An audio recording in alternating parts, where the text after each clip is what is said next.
ఎంత గొప్ప దేవుడంటే ఆయన అందరినీ సమానంగా చూసేటువంటి వాడాయన.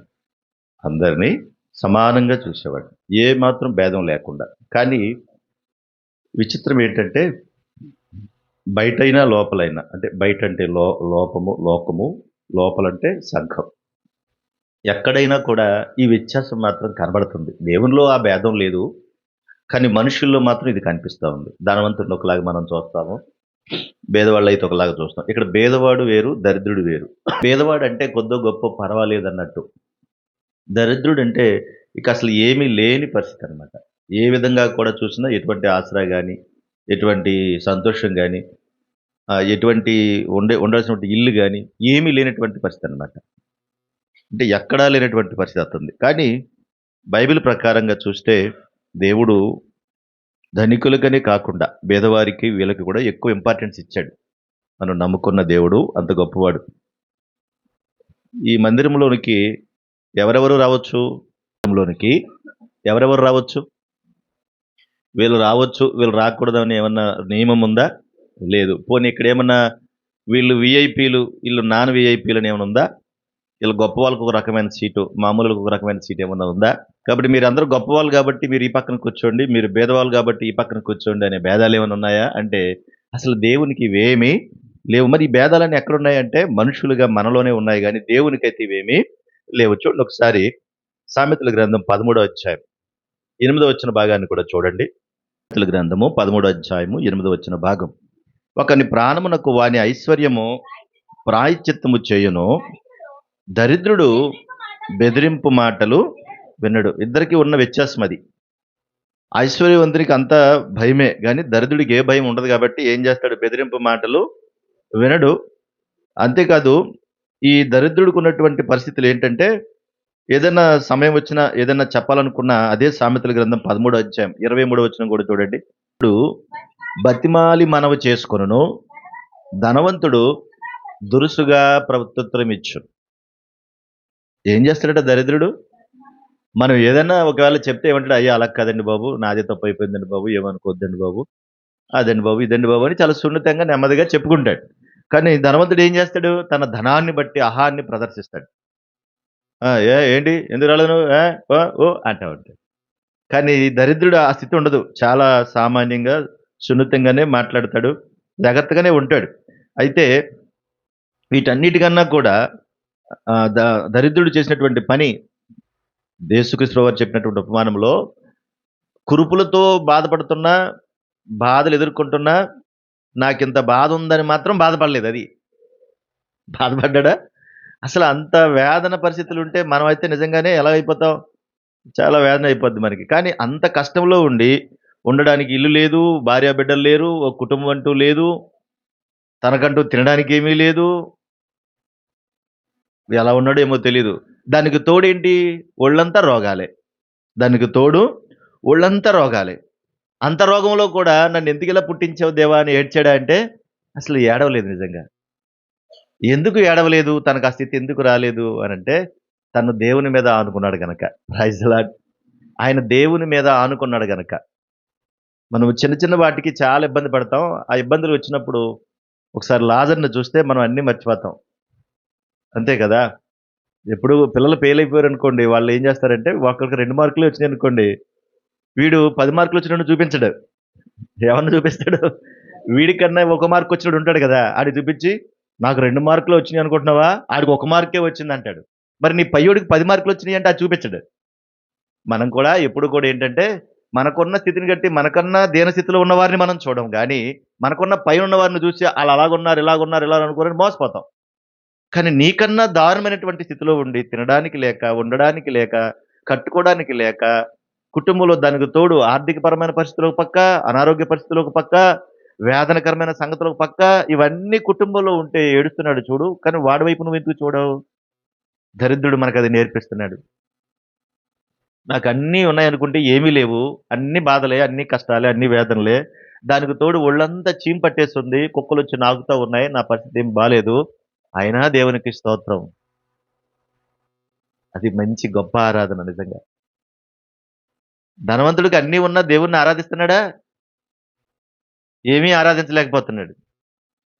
కనుక ఒకవేళ చుట్టాలందరికీ అసహ్యంగా ఉంటాడేమో, బంధువులందరికీ అసహ్యంగా ఉంటాడేమో, కానీ దేవునికి మాత్రం చాలా దగ్గరగా ఉన్నాడు కదా! అదే కదా మనం చూడాలి. అందులో ఇంకో చిన్న మాట చెప్పి ముగిస్తాను. చూడు ఒకసారి యాకోబు పత్రిక మనం ఎలా నడుచుకుంటామనే సంగతిని. యాకోబు పత్రిక 2వ అధ్యాయము 2వ వచనం భాగాన్ని ఒకసారి చూడండి. ఫస్ట్ చదువుదాం. నా సహోదరులారా, మహిమా స్వరూపియగు మన ప్రభువైన నేను చదువుతాను తల్లి. యేసుక్రీస్తును గూర్చిన విశ్వాస విషయములో మోమాటము గలవారై ఉండకండి మీరు. ఎవరికి చెప్తున్నాడు ఈ మాట అంటే విశ్వాసులమైన మనకే చెప్తున్నాడు. మీరు దేవుని యొక్క విశ్వాస విషయంలో ప్రభు యొక్క మహిమా స్వరూపి యొక్క ఆ సంగతుల విషయాల్లో మీకు మొహమాటం ఉండకండి మీరు మొహమాటంగా ఉండకూడదు.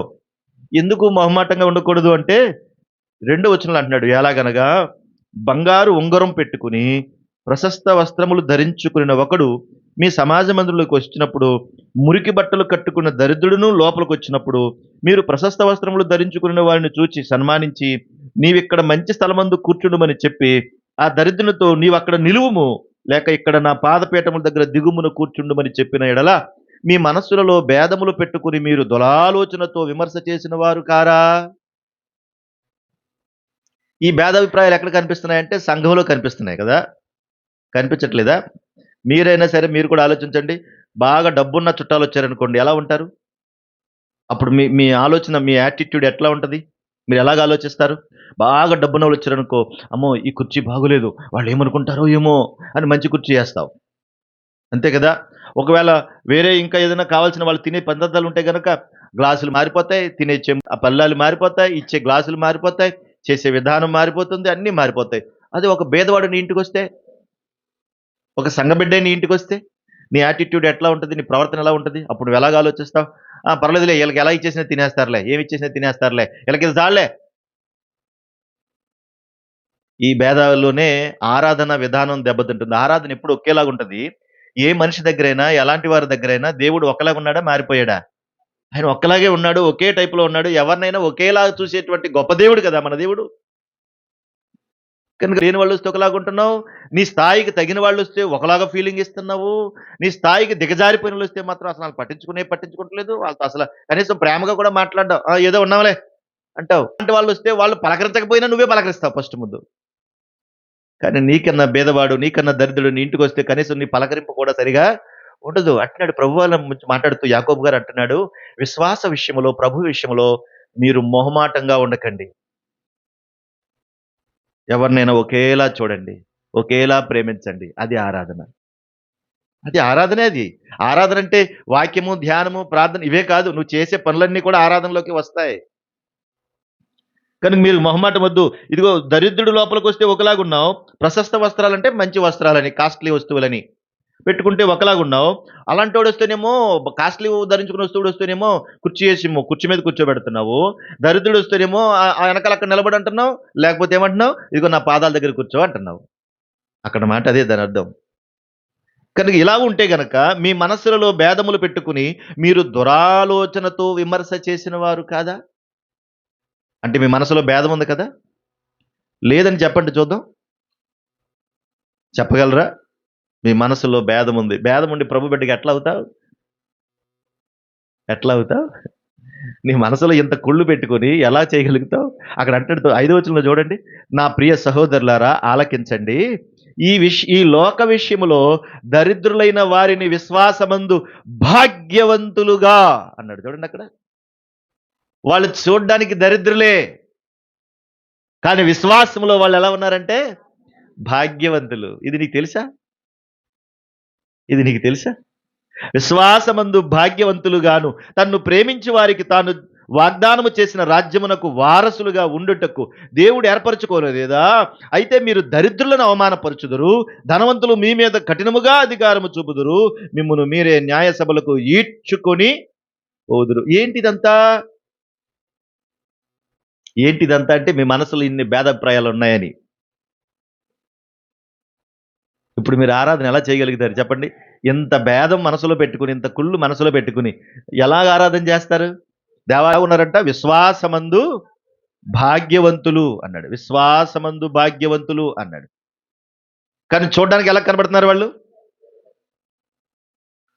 మనం ఎలాగ అంటాం?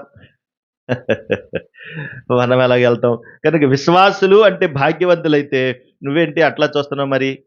యేసుక్రీస్తు ప్రభువారు కూడా ఏమన్నాడాయన? ఆయన ధనవంతుడయ్యుండియు మీ నిమిత్తము దరిద్రుడాయనంటే యేసుక్రీస్తు ప్రభువారు కూడా ఏ స్థాయికి దిగిపోయారాయన?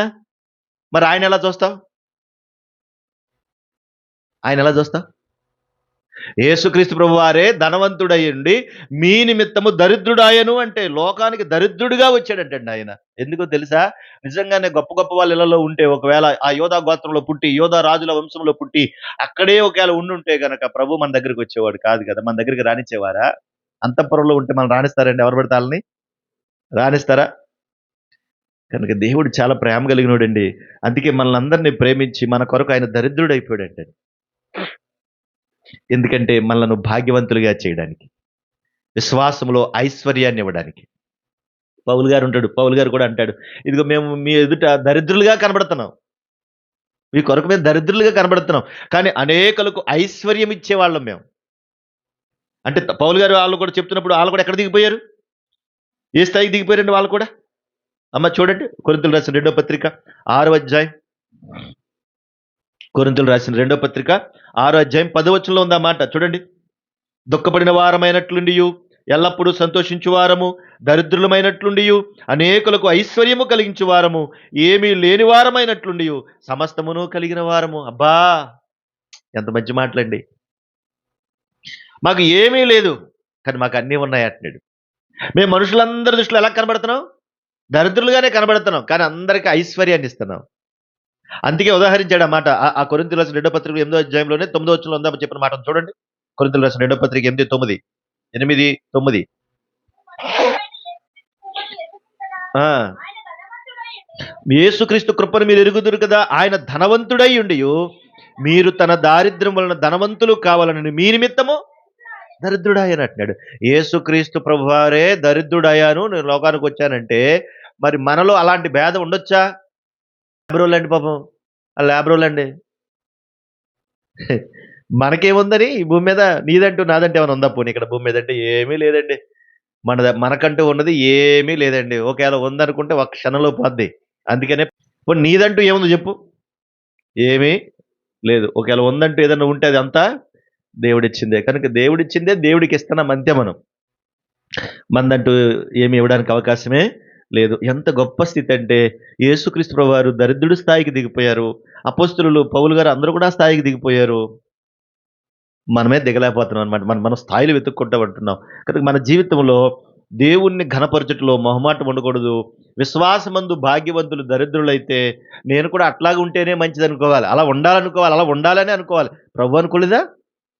అపోస్తలులు అనుకోలేదా? కాబట్టి నేను కూడా ప్రభువా దరిద్రుడిని నేను దరిద్రురాలిని ప్రభువా. కానీ నాకే స్థాయి ఇచ్చావు? భాగ్యవంతులుగా ఉండే స్థాయినిచ్చావు. నువ్వు భాగ్యవంతుడువు కదా! నువ్వు ఉన్నతమైన వాడువు కదా! నువ్వు న్యాయవంతుడువు కదా! నీలో ఏ కల్మషం లేదు కదా! ఒకరినొకలాగా చూసే తత్వం నీలో లేదు కదా ప్రభువా! నీకు స్తోత్రాలు నాయనా అని దేవుణ్ణి ఆరాధిద్దాం రండి. కొన్ని